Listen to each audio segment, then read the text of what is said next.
I get guys calling me up constantly, absolutely frustrated, saying, Mark, my pump's packed up again after 3 weeks. What am I doing wrong?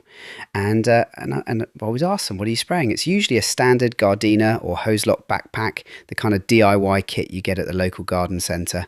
And they're chucking sodium hypochlorite or heavy DDAC biocides straight into it. The simple reality is that standard rubber seals just cannot handle the corrosive nature of these chemicals. They perish, they melt, and then you're stuck on a job with a dead pump and a client watching you. If you're starting out, yes, you can swap out standard pumps for Viton sealed upgrades to get a bit of longevity, maybe 12 months if you're lucky. But eventually, even Viton will fail under continuous contact with concentrated chemicals. That's why scaling up your business means moving away from manual batch mixing in backpacks altogether. Think about what batch mixing actually looks like on a freezing wet Tuesday morning in the UK.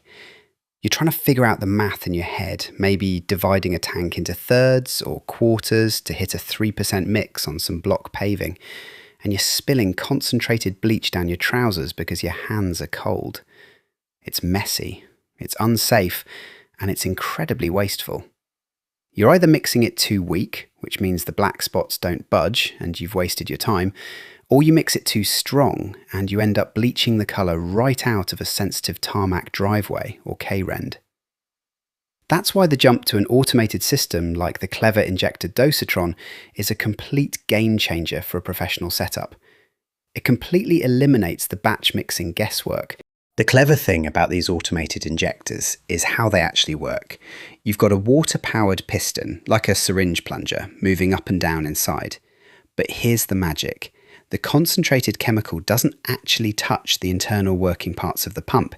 It uses an external injection pipe to draw the chemicals straight into the water flow. Because of that unique design, the pump virtually protects itself from the corrosive wear that destroys standard equipment. I've had my own injector running for over 11 years, and we've only had to change the seal kit once. Once a year, you just pop it in a bucket of water with some Calgon to descale it from the hard UK water, and it's good to go. You connect it directly to your hose reel or water-fed pole, dial in your ratio, and you're instantly applying the exact percentage of chemical needed for render, roofs, or patios, without ever touching a measuring cup. It saves you massive overhead on wasted chemical, and more importantly, it saves your back. Now, let's talk about the elephant in the room, because there is so much absolute rubbish talked about on the Facebook groups and forums. You'll hear people shouting, using sodium hypochlorite is illegal, you're going to jail. Let's get the facts straight. There has not been one single prosecution in the UK for a contractor using sodium hypochlorite to clean or sanitize an exterior surface. Not one. If you're mixing it on site with a surfactant like Clever Wash and diluting it down to clean render, you are not breaking the law. Where people get into trouble is when suppliers try to register and market a product as a registered biocide with the Health and Safety Executive without doing the proper paperwork. But as an end user, your legal obligation under COSH and the Health and Safety at Work Act is about safety, competency, and environmental control. You have a non-negotiable duty to protect the public, your staff, and the environment. That means you must have safety data sheets, SDS sheets, readily available in your van for every single dilution you use.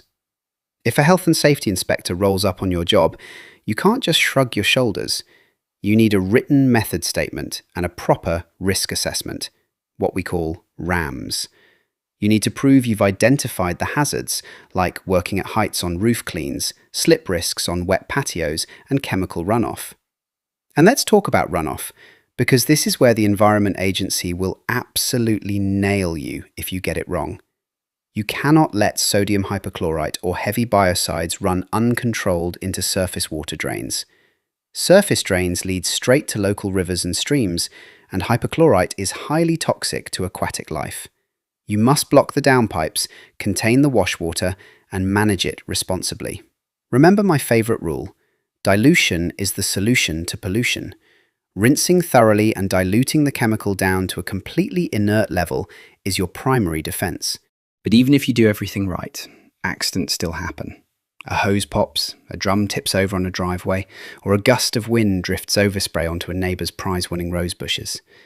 If you don't have the right insurance, you are financially dead in the water. Standard public liability is not enough. You must ensure your policy explicitly covers soft washing services, and crucially, you need pollution liability. Most standard business policies have a pollution exclusion clause.